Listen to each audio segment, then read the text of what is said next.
Comenzamos a grabar esta que es nuestra penúltima sesión del semestre. Recuerden que de nueva cuenta la semana entrante, el 15, es un día feriado en la universidad. No vamos a tener sesión, solamente nos va a quedar entonces la sesión del 22 de, de noviembre.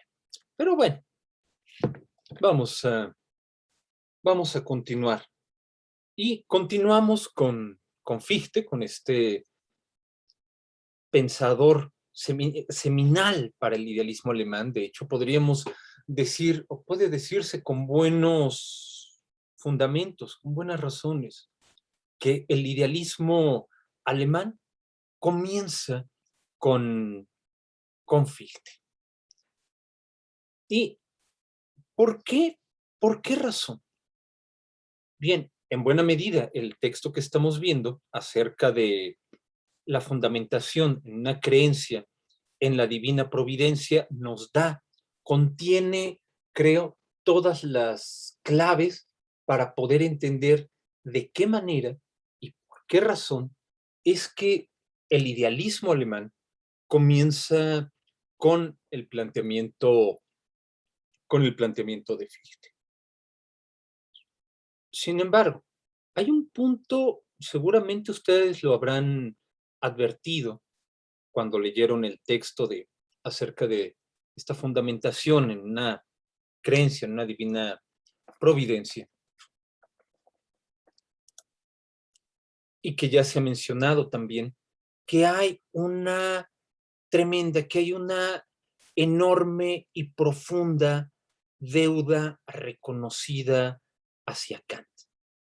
No solamente de manera explícita, sino en el uso de conceptos, los conceptos de libertad, de autonomía, de providencia, de experiencia, son todos ellos conceptos kantianos. Pero hay una ligera modificación que marca ese punto de diferencia, esa frontera inequívoca entre el idealismo trascendental de Kant y lo que serán las filosofías del idealismo alemán. Y ese concepto, que es el que marca la frontera entre uno y otro, es el concepto de sistema. Algo que les mencionaba, creo, anteriormente, no sé si fue a ustedes o fue con otro grupo, que es uno de los señalamientos más lúcidos que hace Heidegger. Lo hace en numerosas ocasiones, lo hace particularmente en este escrito sobre Schelling y el sistema de la libertad, que el concepto, la noción de sistema es, de hecho, totalmente extraña al planteamiento kantiano, y que en sentido estricto solamente se puede denominar sistema a lo que harán las filosofías de Fichte, de Hegel y de Schelling en un tramo, en un segmento de su trabajo en la filosofía. ¿Por qué? Bien, el propósito, antes de que comience a, a exponer este trabajo acerca de la fundamentación, quisiera detenerme, sobre todo para poder refrescar las ideas, en las primeras introducciones a la doctrina de la ciencia, que en buena medida el proyecto de Fichte en su totalidad puede entenderse como una doctrina de la ciencia. Vamos a ver por qué. Pero primero vamos a esta, déjenme, voy a compartir pantalla, a esta primera al texto de la primera introducción a la doctrina de la ciencia, un texto que ustedes ya tienen, previamente lo he compartido en el tablero.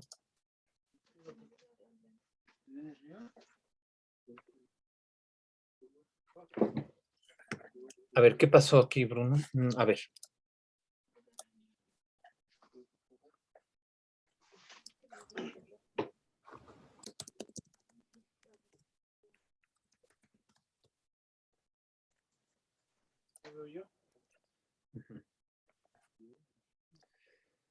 Bien.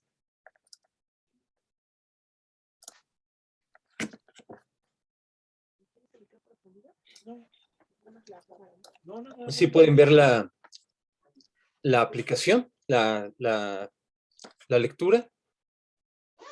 Sí, sí se ve. Bien, gracias. En la sección 2 de esta página 9, de esta primera introducción, hay una parte en la que señala Fichte. Primero, hay alguien que tiene ahí el micrófono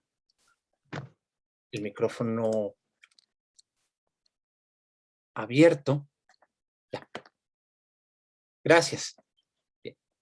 Ahora sí. Señala.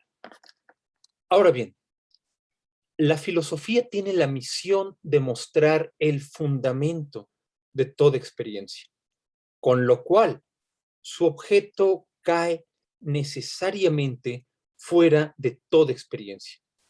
Esta proposición vale para toda filosofía y lo cierto es que ha tenido una vigencia efectiva y general hasta la época de los kantianos y sus hechos de la conciencia, y por lo mismo de la experiencia interna. Bien, pero lo más importante son las tres primeras, para nuestros fines, claro está, son las tres primeras líneas. La filosofía tiene la misión de mostrar el fundamento de toda experiencia, con lo cual su objeto cae necesariamente fuera de toda experiencia.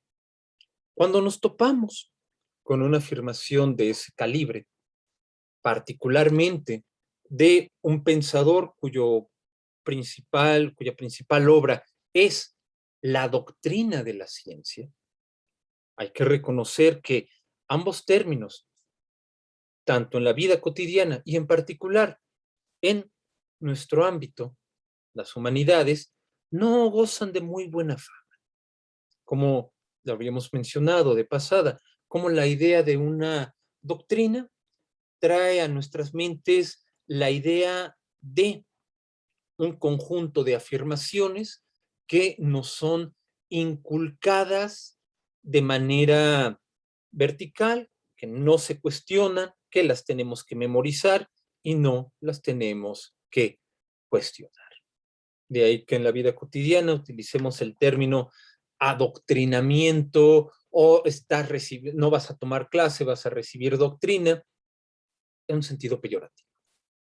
Y el de ciencia, bien, que podemos decir, sobre todo nosotros como herederos de esa filosofía del siglo XX que en distintos matices nos ha enseñado a desconfiar de la ciencia, de este predominio de una cultura científica que reduce el mundo a un objeto a ser medido, calculado, utilizado. Y entonces, alguien que escribe una doctrina de la ciencia nos viene a decir que la misión de la filosofía, por un lado, es mostrar el fundamento de toda experiencia, con lo cual su objeto cae necesariamente fuera de toda experiencia. ¿Qué es lo que tenemos entonces? Voy a dejar de compartir un momento para ir a la pizarra.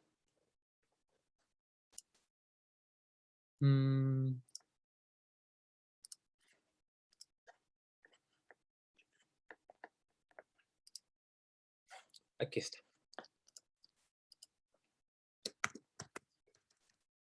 Tenemos a Fichte, a la doctrina de la ciencia. ¿Y qué es lo que nos está diciendo de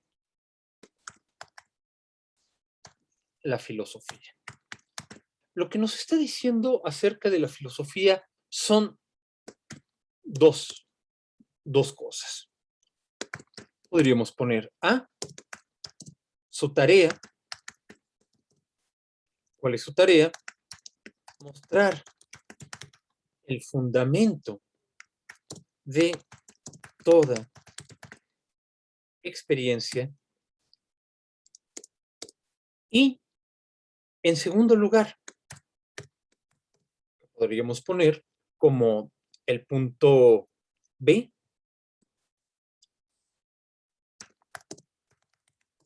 su forma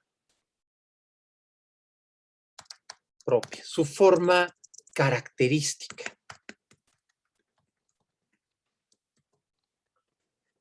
¿Cuál?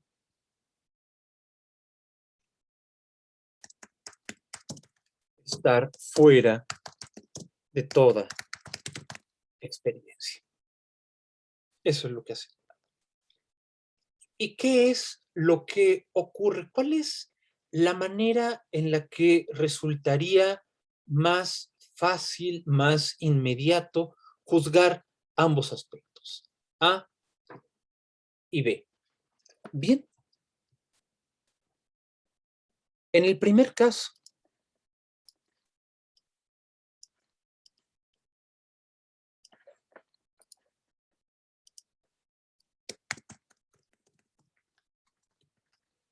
esto lleva a suponer que la filosofía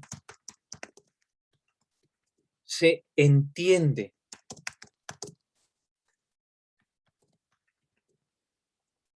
a sí misma como una base fija, eterna e inmutable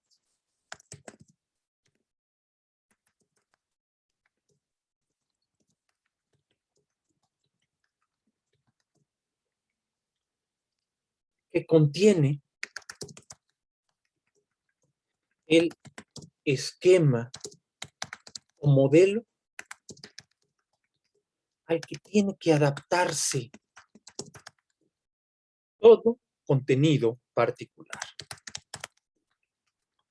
Es decir, que si la filosofía es el fundamento de toda experiencia, eso quiere decir que es la base, el molde sobre el cual reposa, sobre el cual se coloca y se explica el cómo y por qué de todo contenido de la experiencia.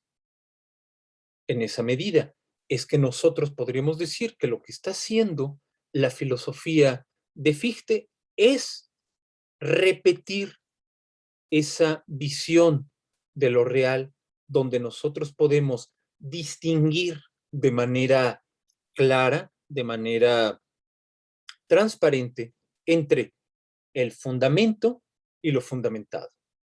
¿Qué es lo fundamentado? Lo fundamentado es toda teoría o toda cosa particular. Nosotros mismos seríamos algo fundamentado,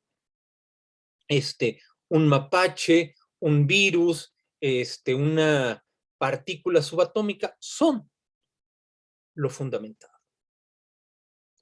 ¿Y qué sería el fundamento? Bien, el fundamento sería aquel objeto privilegiado. ¿En dónde reside su privilegio? Su privilegio está en que no cambia, su privilegio está en que no se modifica y que es la base, el soporte sobre el cual reposa todo aquello que tiene una existencia condicionada, una existencia derivada. Eso es lo que toca el punto A. Y cuando está señalando que su forma característica es estar fuera de toda experiencia, entonces uno de los primeros aspectos que nos viene a la mente es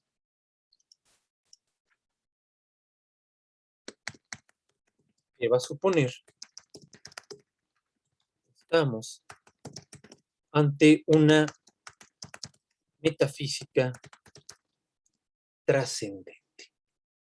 Es decir, una metafísica que supone que hay un cierto tipo de ser o una entidad más allá de la experiencia, por encima de la experiencia, y que es la responsable de esta. No tendría, o si lo tiene, significaría un grave malentendido o un retroceso, no tendría en cuenta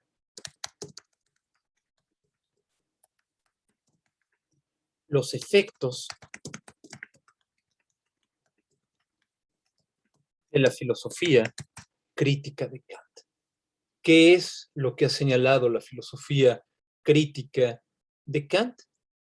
Que el impulso primario, el impulso nativo de la razón es preguntarse por lo incondicionado, es preguntarse por el origen primordial de toda determinación, pero que cuando dejamos que la razón siga ese impulso nativo, entonces necesariamente la razón incurre en ilusiones y que por eso es necesario llevar a cabo una crítica de la razón.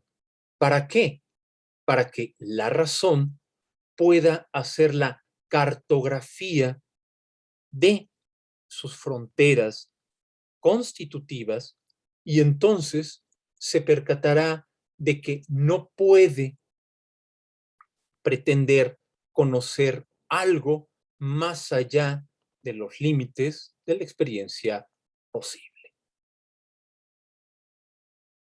Y entonces, cuando nos topamos con un tipo que nos está diciendo que la tarea o que la forma de la filosofía es estar fuera de toda experiencia, pues parece ser que es alguien que no ha sido capaz de entender a qué se está refiriendo el planteamiento kantiano y que por lo tanto, cuando hablamos de un idealismo, porque eso es la doctrina de la ciencia, cuando estamos hablando de la doctrina de la ciencia, de lo que estamos hablando es de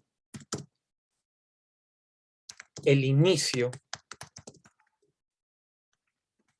del idealismo alemán, pues entonces parece ser que el idealismo es o habría empezado con el pie izquierdo. ¿Por qué? Porque habría empezado con una metafísica trascendente que pretende encontrar cuál es ese fundamento del cual deriva todo aquello que existe, todo contenido particular de la experiencia. En breve, parece ser que cuando estamos hablando entonces de idealismo, estamos hablando de una posición que trata de afirmar que la razón es una entidad desvinculada de la experiencia, que es cierto tipo de cosa privilegiada y que desde esa posición distanciada puede dar pie, puede engendrar los contenidos de la experiencia. Bien, lo que tenemos que entender es que si eso es idealismo, sí, por idealismo entendemos una posición que trata de reafirmar o que trata en un movimiento contrarrevolucionario, si entendemos a Kant como una filosofía revolucionaria, habría tratado de reinstaurar a la metafísica trascendente como la forma fundamental de hacer filosofía, y esa metafísica trascendente habría supuesto que es la razón de un sujeto la que produce y engendra el mundo. Bien, si eso es idealismo, entonces Fichte no es un idealista. El idealismo fichteano trata de otra cosa. Y el hegeliano, y el de Schelling también. Sí, Jonathan, adelante.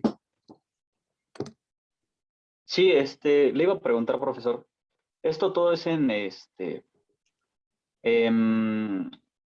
pro en pro de la ciencia, ¿no? O sea, bueno, me refiero a que Fichte también lo está viendo en pro de la ciencia, aunque Kant lo que hizo fue, pues, tener este criterio o soslayar a la metafísica del terreno.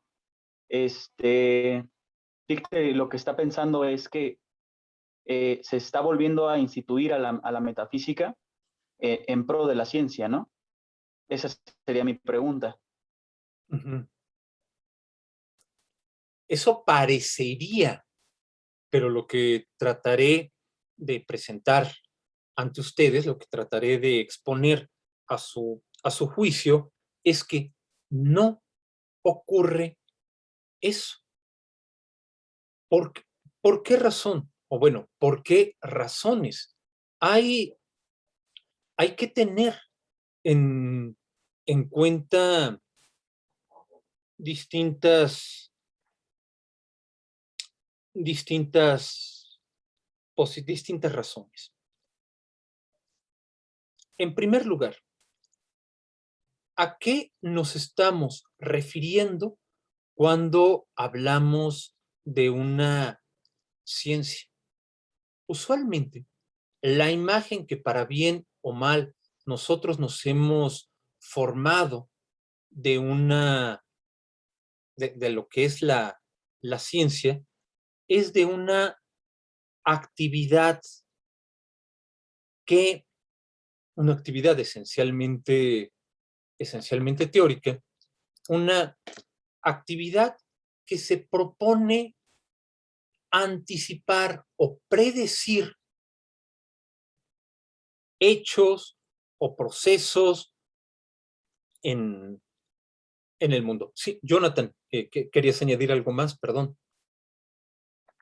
No, solo era la pregunta, perdón, dejé la mano levantada. No te preocupes. Bueno, vuelvo a esto, esa imagen habitual que nosotros tenemos de la ciencia, que se propone obtener resultados exactos acerca de la realidad y que pueden anticipar en términos cuantitativos cómo habrá de presentarse esa realidad, que trata de anticipar la regularidad de los hechos y de los procesos que constituyen la realidad y que esa anticipación se basa en una previa reducción del mundo a elementos meramente cuantitativos. Podemos hablar de cantidad de materia o cantidad de masa o cualquier otra magnitud que ustedes puedan concebir. Y que en esa medida es susceptible de verificar empíricamente sus afirmaciones. Esa es la idea de ciencia que tenemos. Esa es sobre todo una noción de ciencia que se ha formado a lo largo del siglo XX. Si uno revisa, por ejemplo, lo que han señalado pensadores tan distintos en el siglo XX acerca de la ciencia, pienso, por ejemplo, en Martin Heidegger o Herbert Marcuse o Wilfrid Sellars, los tres, a pesar de sus innegables diferencias en lo que se refiere a vocabulario, conceptos y propósitos, coincidirían en que lo que hace la ciencia es proporcionar o intentar proporcionar una visión homogénea de la realidad, reduciéndola a una magnitud cuantitativa, con lo cual acontecimientos o hechos en apariencia distintos pueden ser reducidos a manifestaciones o expresiones de esa magnitud. Pero cuando Kant y el idealismo alemán están hablando de ciencia, no están pensando en esa noción de ciencia. La ciencia, para ellos, se define más bien por su forma, por su estructura, no tanto por la cuestión de los métodos o de los contenidos. La idea de ciencia tiene que ver con lo siguiente.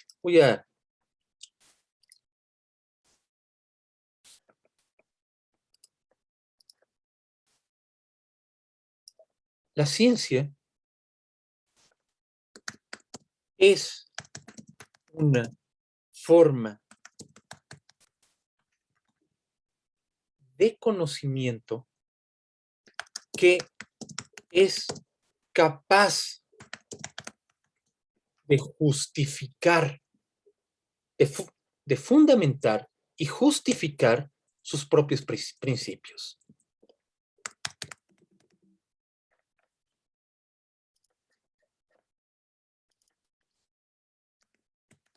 Fundamentar y justificar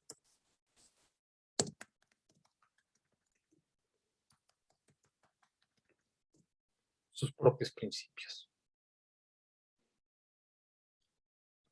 Y ahí es donde puede verse, por ejemplo, por qué en esta época, la época de Kant, le negaba a la química el rango de ciencia. Para Kant, por ejemplo, la química es un arte, no es una ciencia. Y es un arte no porque haga cosas muy bonitas o, mira, qué bonita reacción química, etc. No, es un arte porque, aunque puede explicar cómo proceden, que puede explicar qué tipo de reacciones son las que se van a producir al mezclar elementos, no explicaba o no era capaz de explicar sus propios principios. Era más bien señalar cierta regularidad, señalar cierta continuidad en los resultados que cabía esperar al mezclar ciertas sustancias o al someterlas al calor, etcétera. Eso no quiere decir que solo la ciencia sea verdadera. Lo que quiere decir es que la ciencia puede hacer afirmaciones verdaderas y además es capaz de justificar cuáles son los principios por los cuales aquello que afirma está justificado. Esa es la característica fundamental de la noción de ciencia. Ser capaz de fundamentar y justificar sus propios principios. Por esa razón, para Kant, la crítica no era un obstáculo ni una refutación de la metafísica, para nada. No, la crítica era el paso previo y fundamental para poner a la metafísica en el camino seguro de una ciencia. ¿Por qué? Porque en la medida en la cual la crítica mostrara las fronteras de la razón, entonces preparaba a la metafísica para que pudiera fundamentar y justificar sus propios principios. En especial, para que pudiera fundamentar y justificar por qué pensar en el ámbito de la naturaleza y en el ámbito de la libertad como las áreas, los ámbitos fundamentales de la razón humana. Eso es la ciencia. En esa medida, cuando se habla de ciencia, no se tiene como propósito, no se tiene como el objetivo fundamental generar verdades acerca de la experiencia concreta. No se tiene como objetivo que la filosofía nos diga, mira, así es como tienes que vivir. ¿Por qué? Porque yo lo digo porque soy una ciencia. O, mira, así es como tenemos que hacer, que sembrar o que tenemos que cuidar del ganado porque yo lo digo porque es ciencia. No. La filosofía es ciencia en la medida en la cual sus afirmaciones son no o más que verdaderas, son capaces, son susceptibles de autojustificación. En ese sentido es ciencia. Y eso es lo que está retomando Fichte. Fichte lo está retomando Hegel cuando hace esta ciencia de la lógica, la doctrina de la ciencia en Fichte, la ciencia de la lógica en Hegel. ¿Qué quieren hacer? Quieren mostrar que la filosofía es un tipo de conocimiento, pero que es un tipo de conocimiento que no está expresando nuestras visiones, nuestras antipatías o simpatías hacia algo. No, está o es capaz de mostrar cómo su explicación acerca de cómo trabaja el pensamiento, acerca de la unidad básica y fundamental de la experiencia, no dependen de alguna otra cosa. No están supeditadas a otra disciplina o a otro vocabulario o a otra forma de trabajo conceptual. En ese sentido es ciencia. Y es una noción de ciencia que llega, podríamos decir, hasta la primera mitad o hasta el primer tercio del siglo XX. Los primeros escritos de Heidegger, cuando Heidegger en los años 1919, 1920 y tantos, describe su propio proyecto, él, sin resquemor alguno, ciencia originaria de la vida en sí. Cuando él está pensando Heidegger en su filosofía como ciencia originaria, es en este sentido de una forma de conocimiento que puede fundamentar y justificar sus propios principios. Eso es lo que hace una ciencia. ¿Y qué Muchas gracias quieres? por hacer la distinción. Perdón, profesor. Mande, perdón. Que muchas gracias por hacer la distinción. No, gracias de qué. Bueno, tú lo preguntaste, qué bueno, pero esto es fundamental que lo tengamos. ¿Por qué? Porque ¿qué quiere hacer el idealismo? Lo que quiere ser el idealismo es ciencia de la experiencia. Es, podríamos decir, nuestro primer paso al idealismo. ¿Qué es el idealismo? Una ciencia de la experiencia. Pero uno puede decir, ¿cómo puedes pretender hacer ciencia de la experiencia? Caray, esta filosofía que le gustan las cosas tan insensatas. Si la experiencia es múltiple, siempre nueva, a ver, ¿a poco vas a salir y vas a saber qué te va a pasar?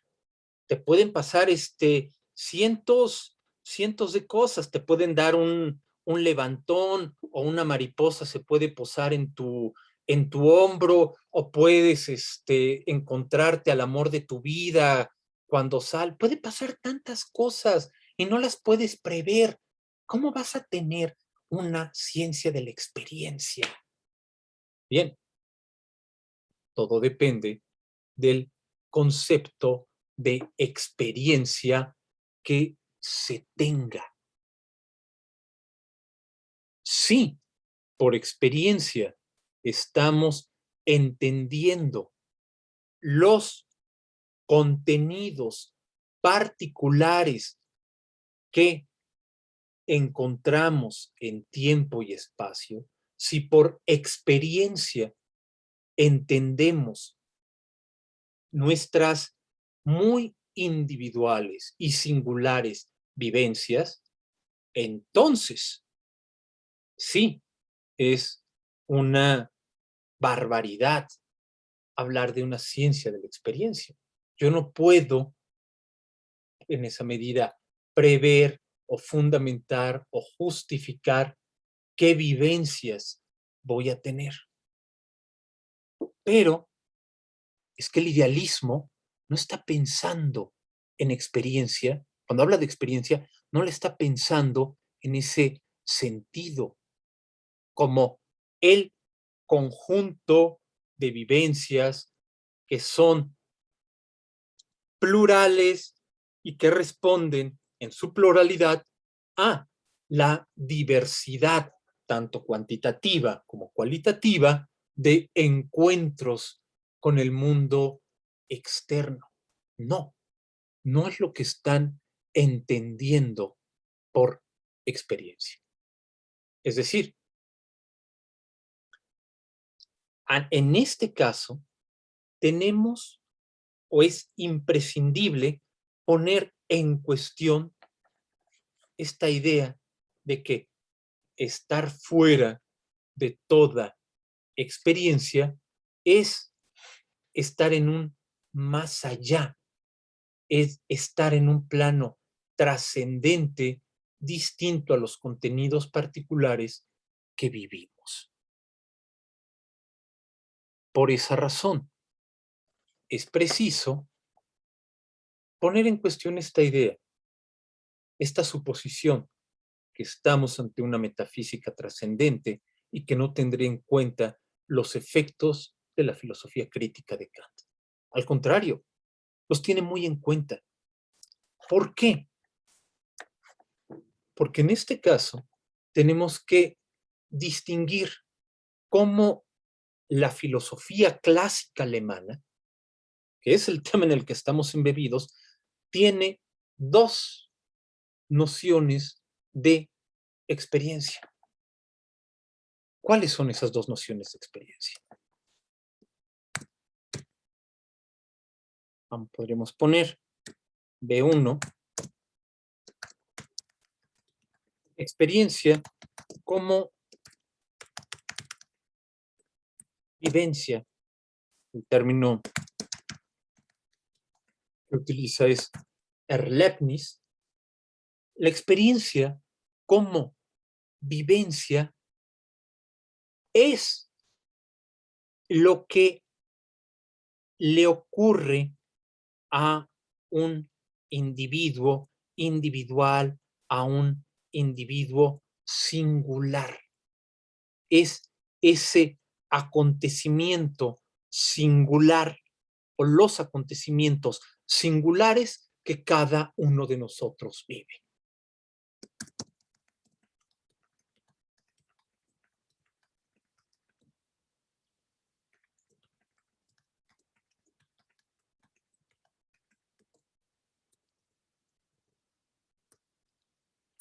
En esa medida, si salgo y me zurra una paloma, bueno, esa es una vivencia muy, muy desagradable. Si salgo y puedo, no sé, a lo mejor me encuentro a mi escritor favorito, etcétera, y me concede un momento de plática con él. Bueno, esa fue una vivencia sumamente agradable. Pero eso no marca, no señala ninguna regularidad. No está diciendo, cada vez que salgamos en una mañana de lunes, te va a zurrar una paloma, o si andas paseándote, no sé, por la colonia Doctores, la colonia Obrera, en alguna de sus formidables cantinas, te vas a encontrar con tu escritor favorito. No, no hay una regularidad. En ese sentido, cuando digo que el idealismo alemán es ciencia de la experiencia, no es ciencia de las vivencias. Pero no es el único sentido de experiencia que tiene el idealismo alemán. Hay otro, y que ya está presente en Kant. ¿Cuál? Es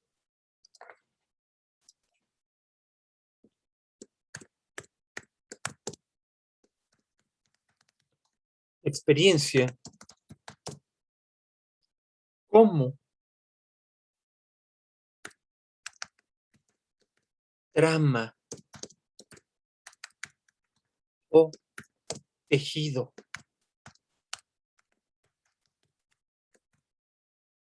El término es Erfahrung.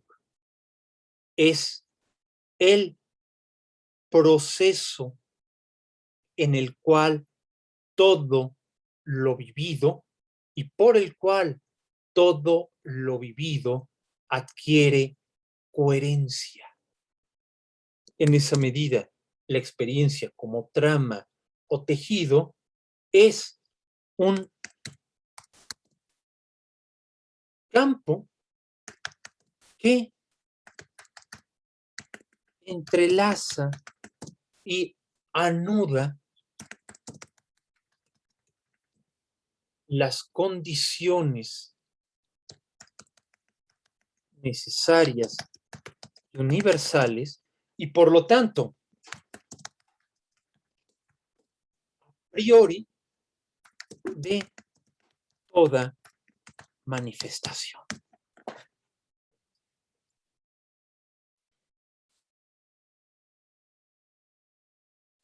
En esa forma o en esa medida, en el sentido B2, la experiencia es un proceso. El proceso con base en el cual nosotros podemos explicar que toda manifestación posible, haya o no haya tenido lugar, está sujeta a las mismas condiciones universales y necesarias. En el primer caso, en la experiencia como vivencia, la experiencia es un hecho. Aquí, en la experiencia como vivencia, como Erlebnis, la vivencia es un hecho.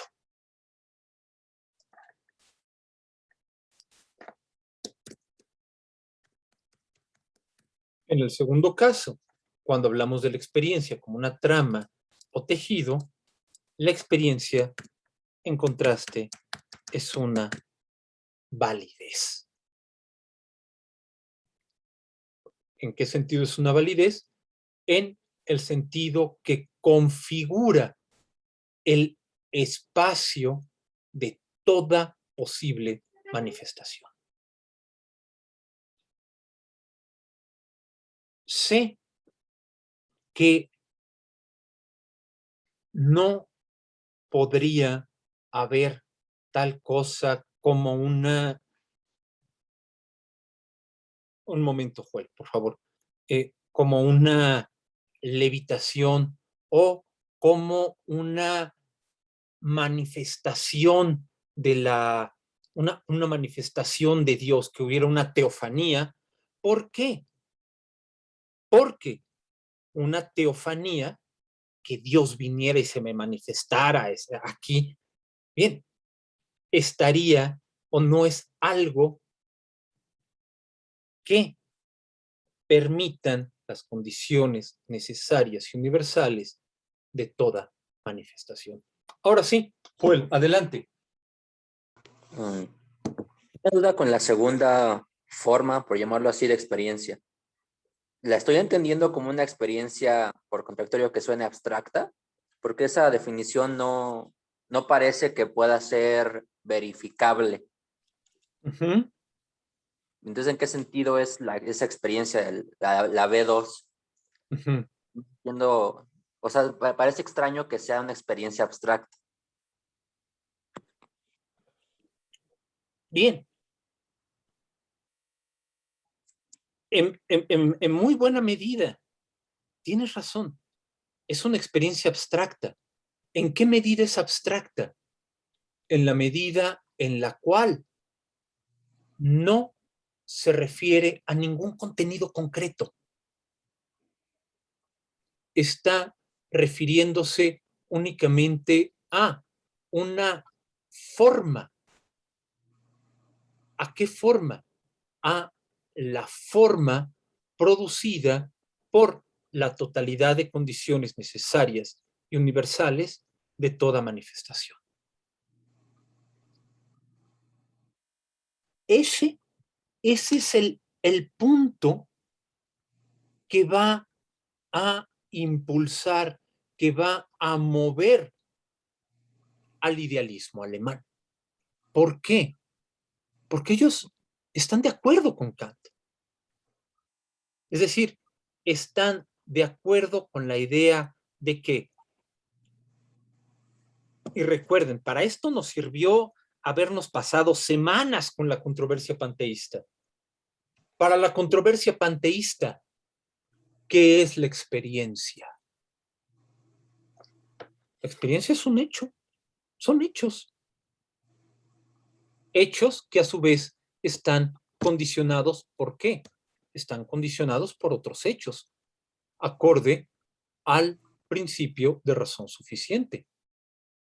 Si la experiencia es esa serie infinita de hechos, podemos entonces explicarla, podemos dar cuenta de ella, podemos tener una ciencia de ella. No. ¿Por qué? Porque no disponemos nosotros, en tanto seres finitos, en tanto seres condicionados, no disponemos de la totalidad de hechos. No hay forma en la cual podamos ni abarcar ni predecir la totalidad de nuestras vivencias. En contraste, si la experiencia, que eso es lo que señala, que eso es lo que muestra Kant, si la experiencia es ante todo una validez, si la experiencia es ante todo la frontera universal y necesaria a la cual se sujeta toda manifestación, entonces sí podemos tener ciencia, sí podemos tener un saber negativo. Eso es la crítica. Que no se nos olvide, la crítica es un saber negativo. ¿Por qué? Porque no te dice qué te vas a encontrar, no te dice qué vivencias vas a tener y mucho menos cómo las tienes que tener. Pero si es un saber negativo, es decir, si es un saber a donde no llegan los derechos de la razón, entonces sí podemos trazar sin temor a equivocarnos las fronteras de toda experiencia posible. Eh, entonces tendrían como la experiencia pura, efectivamente, lo estás viendo muy bien, Joel. En ese sentido es pura. Sé que suena, de repente puede sonar muy, uno quiere ponerse así muy poético y posmoderno y decir, ay, pero ¿cuál razón pura? ¿Dónde dejas el sentimiento, la pasión, la emoción? Pues claro que los tenemos. La idea de una razón pura no pretende negarlos. Lo que está diciendo es que una crítica de la razón pura no puede atenerse a contenido alguno para trazar, para hacer esa geografía de la razón. En ese sentido, es y tiene que ser abstracta, tiene que ser pura. Sin embargo, Bruno, en pocas palabras, la ciencia sería la explicitación de los términos de validez de todo hecho. Sí, muy bien visto, Bruno. Solamente añadiendo para a, a ver, algo que ha puesto aquí su compañero Bruno. Te cito. Esto es lo que acaba de señalar su compañero Bruno. La ciencia sería la explicitación de los términos de validez de todo hecho, sí, y además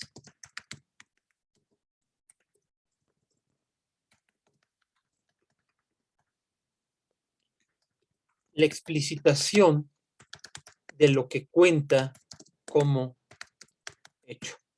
Muy bien. Lo están viendo muy bien. Pero ¿qué hace el idealismo alemán? ¿Dónde está el tránsito del idealismo trascendental de Kant al idealismo alemán? Es algo que aparece sobre todo tanto en la crítica del juicio como en los principios metafísicos de la ciencia de la naturaleza en Kant, que hay una distinción tajante entre lo trascendental y lo metafísico. ¿De qué trata lo trascendental? De esto. Esto es lo trascendental. Aquí va lo trascendental.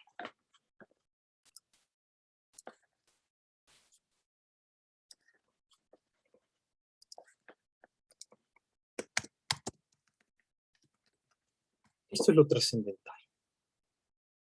Lo trascendental, ¿qué nos va a decir? Lo trascendental no te dice el qué de la experiencia. Lo trascendental te dice el cómo.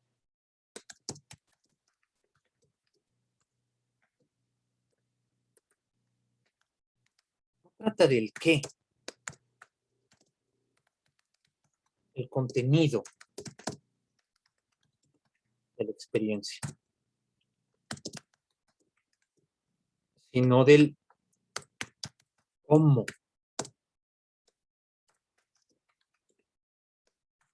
Su forma.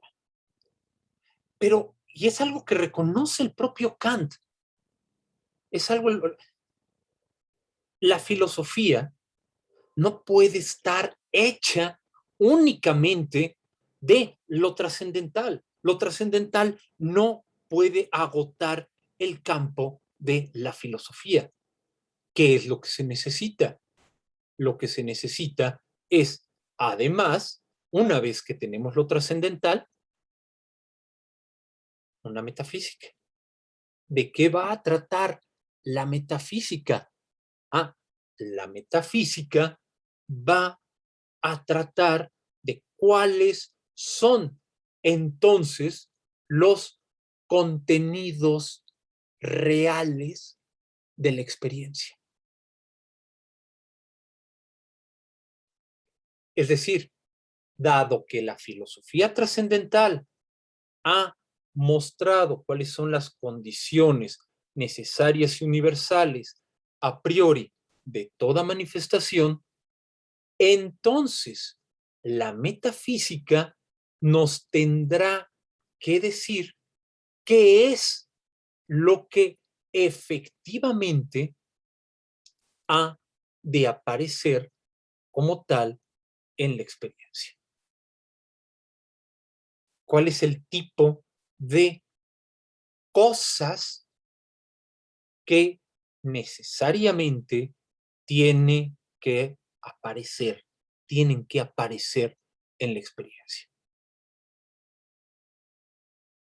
Es decir, una vez que ya deslindamos el terreno del cómo, tenemos que preguntarnos por el qué. Ese es el punto de inflexión, la plataforma giratoria, o para decirlo más coloquialmente, donde la puerca tuerce el rabo. ¿Por qué? Porque es el punto donde el idealismo alemán va a decir no. ¿Cómo vas a poder conocer el cómo si has hecho abstracción del qué? Solamente en el qué, solamente dentro de lo que acontece, de lo que tiene lugar dentro de la experiencia, es posible trazar, es posible dibujar los contornos del cómo. Eso es lo que hace el idealismo alemán. Para el idealismo alemán no es posible encontrar esto, la validez, la experiencia como validez, como trama o tejido que anuda las condiciones necesarias y universales de toda manifestación, si estamos haciendo abstracción del qué, del contenido. Solo a partir del contenido es que vamos a poder acceder al cómo. Eso es lo que hace el idealismo alemán. Repitamos entonces, ¿cómo y por qué el idealismo alemán es una ciencia de la experiencia? Es una ciencia de la experiencia en la medida en la cual trata de fundamentar y justificar sus propios principios, entendiendo por principios las condiciones necesarias y universales de toda manifestación, a través de esta exposición y explicitación de los contenidos reales, de los contenidos concretos de la experiencia. Es en la riqueza del qué encontrar la figura, los contornos del cómo. Eso es el idealismo alemán.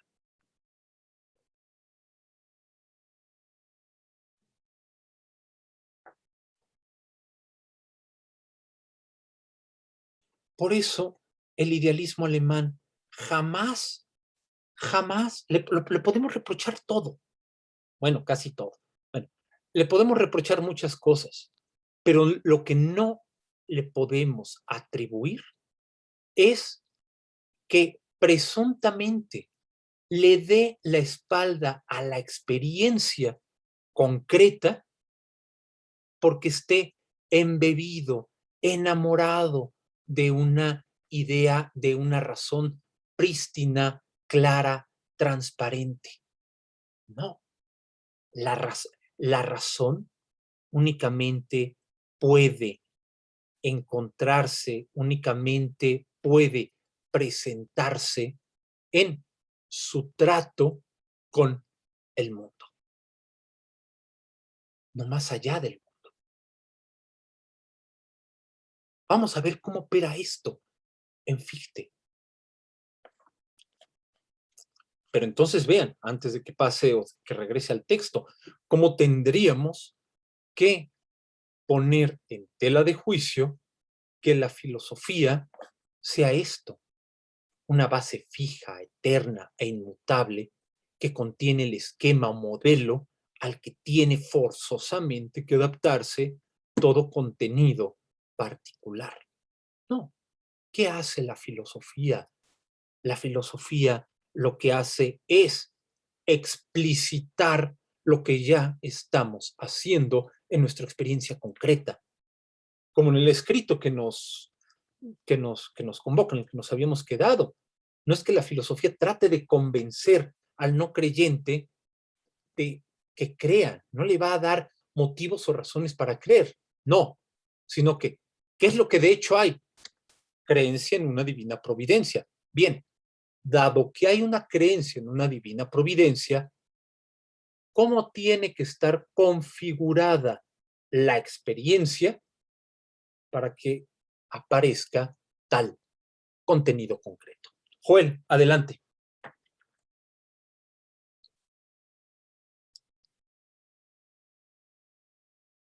Joel, ¿habías levantado la mano? No. ¿No? No, yo era el que había levantado la mano. Iván, perdón, adelante. Sí, me surgió una duda por lo que decía de que para el idealismo alemán solo se puede acceder al cómo a través del contacto con el mundo, ¿no? Uh-huh. Pero, o sea, lo que me causa la duda es que eso parece contradictorio con la forma en la que comienza Fichte las introducciones, ¿no? Diciendo que se olvide del mundo y que solo es el sujeto individual lo que importa, o bueno, que solo importas tú mismo y que te tienes que olvidar del mundo.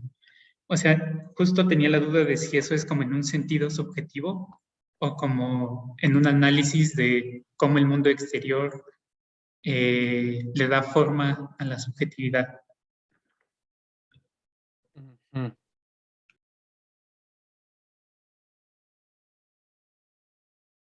A ver, sí puede parecer contradictorio. A ver, un segundo, parece que hay algunos participantes que no pueden entrar o que están teniendo problemas para acceder a la reunión. A ver, un segundo.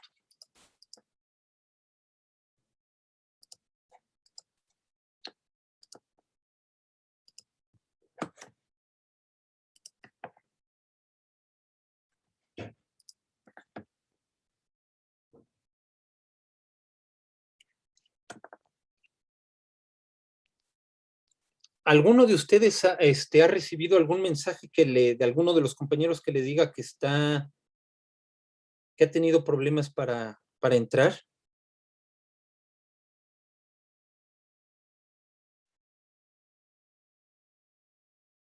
¿No? No, pero yo también cuando quería entrar hace rato tenía un problema que decía que la reunión solo era como para participantes o algo así. Y que tenía que acceder a mi cuenta para poder entrar. Sí, exacto. ¿Y ya accediendo, pudiste entrar? Sí, ya solo tuve como que entrar con mi cuenta de Google a Zoom y ya me dejó entrar. Muy bien. Nada más pongo ese anuncio.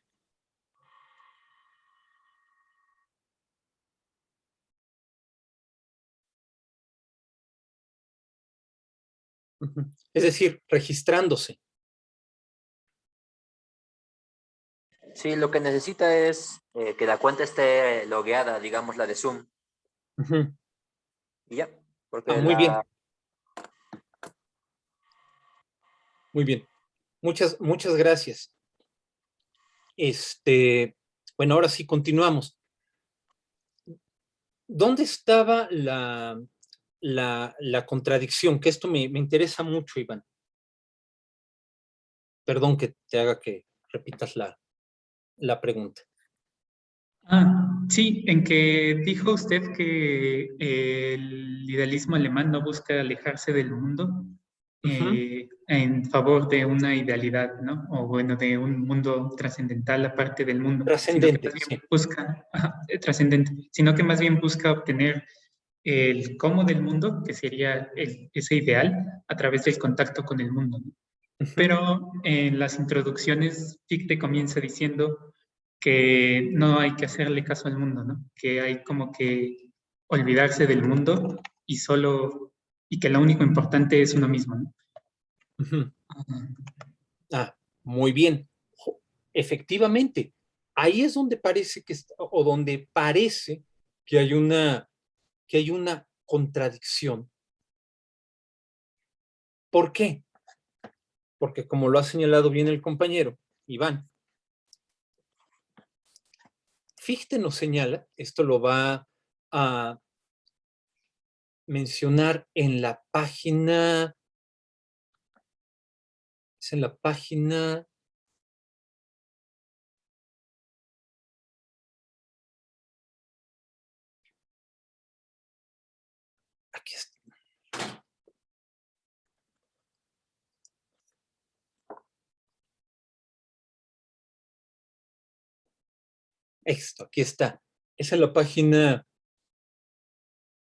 8.